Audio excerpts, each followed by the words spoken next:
నమస్కారం చెప్పినస్కి స్వాగతం. నెల్లూరు జిల్లా పెంచిన నరసింహస్వామి దేవస్థాన చైర్మన్ టీడీపీ సీనియర్ నాయకులు గంగోటి నాగేశ్వరరావు ఆయన నివాసంలో ప్రెస్ మీట్ ఏర్పాటు చేశారు. ఈ సమావేశంలో ఆయన మాట్లాడుతూ ఎన్నికల ప్రచారంలో భాగంగా వెంకటగిరి మండల దాల్చూరు గ్రామంలో వైఎస్ఆర్సీపీ పార్టీ విజయానికి ఎమ్మెల్యే అభ్యర్థిగా ఉన్న ఆనం రామనారాయణ రెడ్డి ఆ గ్రామ బీసీ కుల టీడీపీ నాయకులను దూషించారంటూ, అదేవిధంగా ఆయనతో పాటు వారి కుటుంబ సభ్యులను సైతం భయభ్రాంతులకు గురి చేస్తున్నారని, ఇది సరైన విధానం కాదని ఆయన తీవ్రంగా ఖండించారు. మా అభ్యర్థి విజయాన్ని మా వంతు మేము కృషి చేసుకుంటూ పోతూ ఉన్నాము. అదే పరిధిలో మా బీసీలందరూ, మా యాదవులందరూ అన్ని విధాలుగా తెలుగుదేశం సపోర్ట్ చేస్తూ వాళ్ళ గ్రామాల్లో, వాళ్ళ పంచాయతీల్లో, వాళ్ళ మండలాల్లో విస్తృతంగా ప్రచారం చేసుకొని మా పార్టీని, మా అభ్యర్థిని గెలిపించే దీంట్లో వాళ్ళ పని వాళ్ళు చేసుకోపోతున్న తరుణంలో నిన్నటి ఒక మీటింగ్, దాల్చూర్ మీటింగ్లో వైఎస్ఆర్సీపీ అభ్యర్థి శ్రీ రామనారాయణ రెడ్డి గారు అక్కడ ఉన్నటువంటి మా యాదవ్ కులస్తులు, బీసీకి చెందినటువంటి వ్యక్తిని దూషిస్తూ తీవ్ర పదజాలంతో హెచ్చరిస్తూ అతన్ని భయపెడుతూ ఇంకా కూడా అతని కుటుంబం మొత్తాన్ని కూడా భయపెడుతూ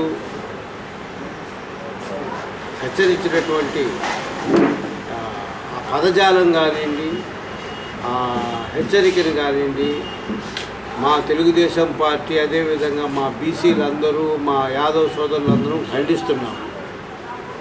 డెమోక్రసీలో వాళ్ళ ఇష్టం, ఏ పార్టీ వాళ్ళ పార్టీ వాళ్ళకి అన్ని విధాలుగా పనులు చేసుకుంటారు, వాళ్ళు చేసిన పనులు చెప్పుకుంటారు. చేసిన దానికి మా ప్రభుత్వం ఏదైతే చేసిందో అది చెప్పుకొని ఓట్లు అడుగుతాము, వాళ్ళు లబ్ధి పొందుంటారు, ఆ లబ్ధి ద్వారా ఓట్లు వేస్తారు, మేము మళ్ళా గవర్నమెంట్ ఫామ్ చేసుకుంటాం. అంతేగాని ఎవరినో బెదిరించి దూషించి వాళ్ళు ఇటు చేస్తాను అటు చేస్తాను అనేది పద్ధతి కాదు. ఇది చాలా తీవ్రంగా ఖండించాల్సినటువంటి ఇది. అనుభవజ్ఞులే ఈ విధంగా ఉంటే నాకు అర్థం కావటం లేదు. ఏ విధంగా ఇంకా బడుగు బలహీన వర్గాలకి, అలాంటి బీసీలకి, పర్టికులర్లీ యాదవ్ కమ్యూనిటీకి ఏ విధమైన మర్యాద ఉంటుంది ఇది చేస్తే? బీసీలు అనేవాళ్ళు తెల్లారి నుంచి సాయంత్రం వరకు వాళ్ళ వృత్తుల్లో వాళ్ళు కష్టపడి వాళ్ళు దిగిపోయి దానిలో భాగంగా పార్టీలు ఇదైపోయి కమిట్మెంట్ ఇచ్చిన తర్వాత ఆ కమిట్మెంట్ ప్రకారం క్రమశిక్షణతో ఆ పార్టీకి సహాయం చేసుకొని ఆ పార్టీ కృషి చేసి ఆ పార్టీ అభ్యర్థిని గెలిపించే దాంట్లో ముందుంటాం. అటువంటి బీసీలని దూషించడం, హెచ్చరించడం, బెదిరించడం ఇటువంటివి చాలా పొరపాటు. డెమోక్రసీలో ఇటువంటి ఉండకూడదు.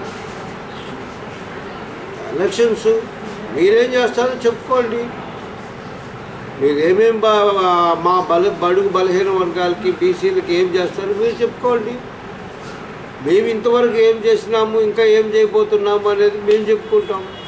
అంతేగాని ఒక కుటుంబాన్ని టార్గెట్ చేసి ఆ కుటుంబాన్ని బెదిరించి ఆ కుటుంబాన్ని అన్ని విధాలుగా ఇది చేస్తామని చెప్పి వాళ్ళని బెదిరించడం మంచి పద్ధతి కాదు. ఇది చాలా తీవ్రమైన ఇది. మేమందరం ఏకధాటిగా ఈ నియోజకవర్గం, ఈ జిల్లాలో ఉండే యాదవ్ సోదరులందరూ, బీసీ సోదరులందరూ ఖండిస్తున్నాము. ఇంక మీదటైనా దయచేసి అర్థం చేసుకొని ఎక్కడ కూడా ఇటువంటి పొరపాట్లు జరగకుండా చూసుకోవాలి. జరిగితే ఏకధాటిగా ఈ నియోజకవర్గంలో ఉన్నటువంటి యాదవులంతా మా తెలుగుదేశం పార్టీకే ఓట్లు వేస్తారని చెప్పి విజ్ఞప్తి చేస్తున్నాను. ఇంకనైనా మీరందరూ ఆ బడుగు బలహీన వర్గాలకి,